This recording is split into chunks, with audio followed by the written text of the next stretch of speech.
Bonjour et soyez les bienvenus dans ce nouveau numéro de Chemin de Traverse.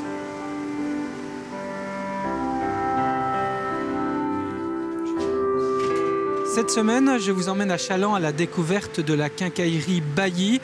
Vous allez le voir, c'est une boutique qui est restée telle qu'elle, elle n'a pas bougé. Visite dans un instant.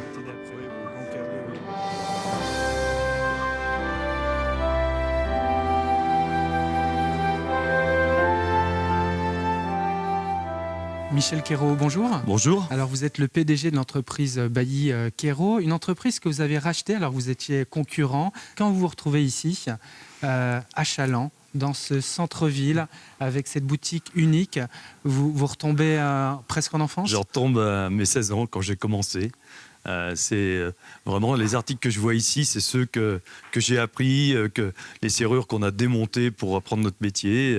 C'est vraiment l'univers de ce qui se faisait il y a 40-50 ans. Alors, l'histoire de cette boutique qui n'a quasiment pas changé, elle remonte au 19e siècle. C'était un hôtel au début. C'était un hôtel qui s'appelait l'hôtel du Couchant. Et le grand-père de Monsieur Bailly a racheté cet hôtel pour en faire cette quincaillerie. Cette quincaillerie d'ailleurs où on voit que cette mezzanine qu'il y a autour, c'est une partie de l'hôtel. Il y avait la salle de restauration qui est dans toute la partie basse et au-dessus c'était des chambres. Alors pour vous, cette boutique, elle a quelque chose qui compte parmi toutes les autres? D'une part, c'est avec celle-là que je suis devenu patron, après 22 ans dans la quincaillerie. Et donc c'est vrai qu'il y a le côté cœur et puis je crois qu'il y a surtout le cadre qui n'a rien à voir avec ce qui se fait actuellement. On est très peu maintenant d'établissements comme ça qui vivent encore en France et je tiens à la conserver, oui, comme ça. Alors vous avez eu la gentillesse de nous présenter l'un de vos anciens salariés. Oui. Il s'appelle Claude Riant. Il est resté 40 ans ici. Il va nous raconter un peu, et avec émotion, tous ses souvenirs ici, parce qu'il en a des choses à nous raconter. Mais en attendant, je vous propose de quitter Challans et puis d'aller à la Chaise-le-Vicomte. On va aller découvrir avec Christian Brochard une épice. Cette épice est la plus chère au monde. C'est vraiment de l'or rouge. C'est le safran. C'est un reportage signé Anthony Jamin. Michel Quérault, merci beaucoup. C'est moi qui vous remercie.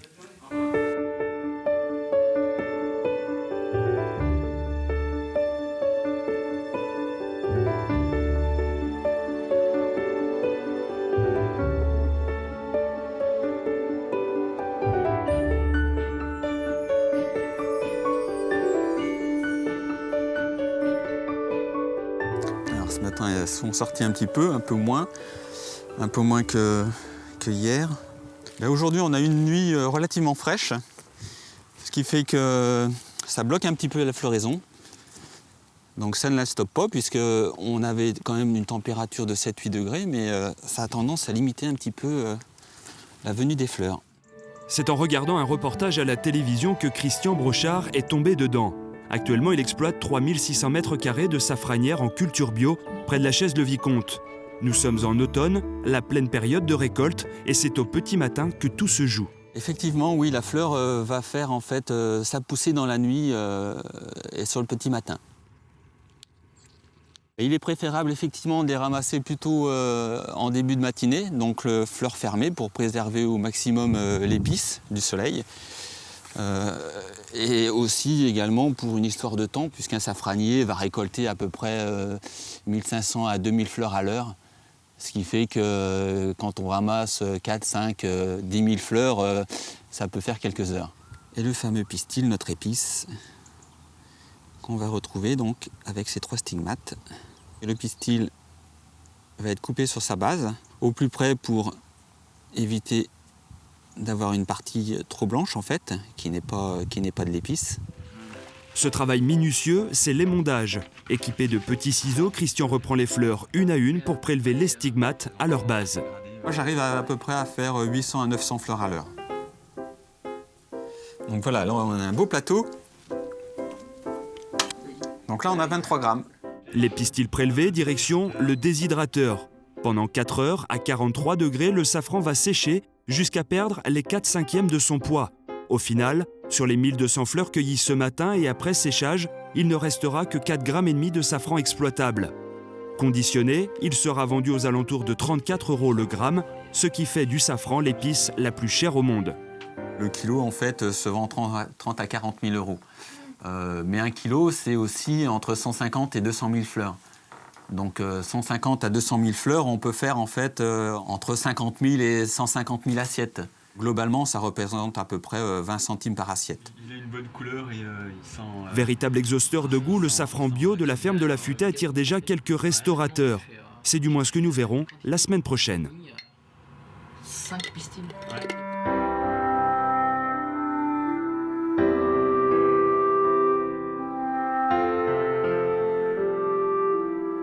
Nous voici donc de retour à la quincaillerie Bailly de Challans avec Claude Riant. Bonjour Claude. Bonjour. Alors vous avez passé 40 ans de votre vie ici. Je suis rentré, c'est qu'à 23 ans, je n'avais aucune formation ni aucune profession. J'étais aide familiale à la ferme chez mes parents, et un peu perdu d'ailleurs. Et je ne me plaisais pas trop et je voulais trouver quelque chose. Et j'ai appris que la maison Bailly embauchait des ouvriers et des manœuvres. Et je suis venu me présenter. Et vous vous souvenez bien de vos débuts, parce que vous veniez du bocage, de Oui. Saint-Paul-Montpény. Oui.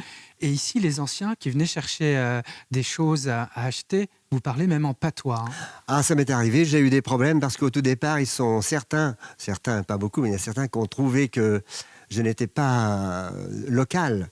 Alors, il y a un menuisier, entre autres, qui vient un jour et qui me demande « San kilon pun savansan ?»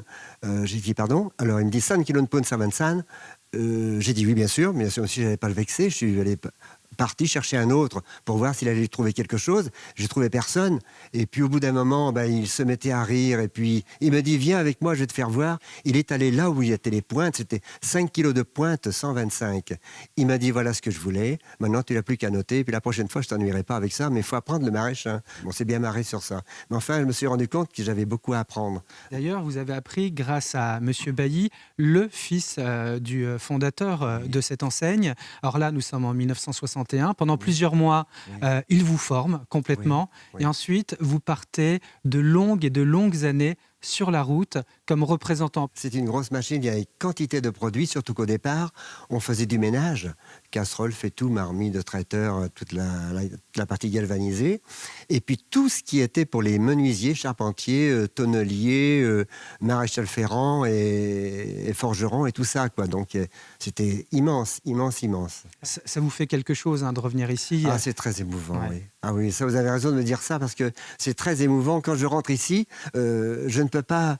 je ne suis pas moi-même, je suis dans un autre monde, quoi. Je suis dans mes 40 ans de vie, parce que c'était la passion. Moi, c'était un métier que j'apprenais. Et vous vous êtes donné à fond. À fond. Et heureux comme tout. Heureux, je le dis tous les jours. Et la quincaillerie Bailly était très, très réputée. On venait de toute la Vendée acheter tout ou n'importe quoi, j'allais dire. Oui, c'est vrai. Il y avait beaucoup de choses et disponibles. Il y avait beaucoup de produits et beaucoup de stocks. Et c'est très, très bien pour tout le monde parce qu'on venait, on savait qu'en rentrant ici, on allait avoir le produit que l'on veut et les quantités que l'on voulait.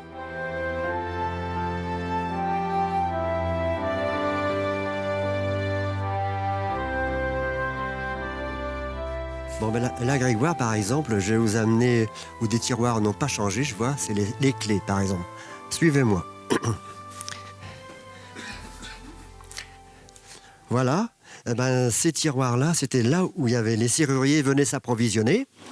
Voilà des clés qui n'ont pas... Elles sont toujours là. Qui sont toujours là en vrac. Donc la quincaillerie faisait automatiquement office de serrurerie aussi. Exactement. Tous les serruriers venaient se servir. Il y avait des numéros et ils savaient lesquels ils voulaient. Ils prenaient plutôt leur choix, plutôt que nous donner les clés. Eux, ils se servaient, ils savaient exactement ce dont ils avaient besoin. Et puis voilà. Ça doit vous faire drôle quand même de revoir ça comme dans les années 60. Ah oui, c'est vrai. Parce que je vois les clés, mais je revois les serruriers, les vieux serruriers qui venaient. Je vois l'allure qu'ils avaient avec leurs grandes blouses et puis leurs pantalons de velours large. C'était extraordinaire. Et puis Claude, juste derrière, il y a une cour. Oui. Une cour où il y a aussi des souvenirs forts pour vous. Vous nous y emmenez? Ah je veux bien. Ah oui, avec plaisir. Ah, la cour. Ah, cette cour. Oh, mon Dieu, cette cour. Alors là, franchement, là, c'était chargé partout. Tout était plein. Et la pompe. Et cette pompe a une grande importance parce que c'était le seul endroit où on pouvait se laver les mains, avoir de l'eau pour utiliser partout. Elle a été l'accompagnatrice tout le temps. Et mon arbre, j'appelle mon arbre, Ah bon? c'était une petite plante de rien du tout et qui pousse au milieu des pierres et du ciment. Un jour, on a vu ça et je leur ai dit à tous ne pas la détruire.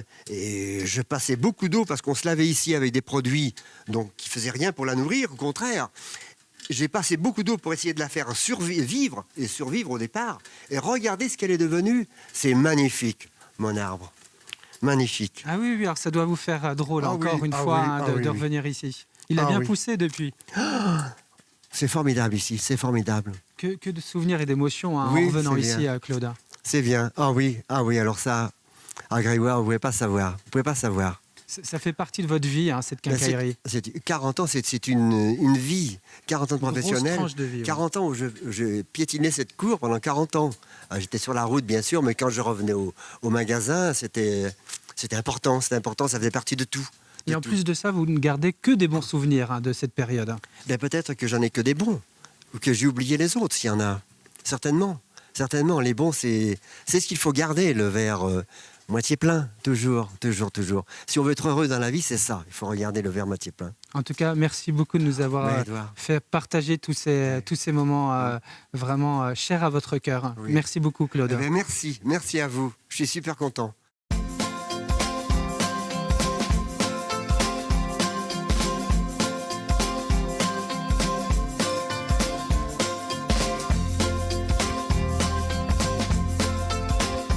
La semaine prochaine, je vous emmène au Mazo pour une visite exceptionnelle d'une Venise verte avec Jérémy, un jeune pigouilleur.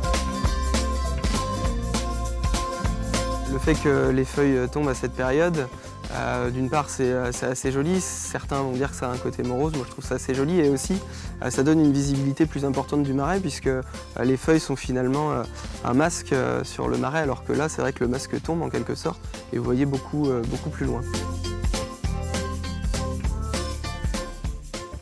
J'espère que ce numéro de Chemin de Traverse vous aura plu avec cette découverte de cette institution chalandaise. Je vous dis maintenant à la semaine prochaine.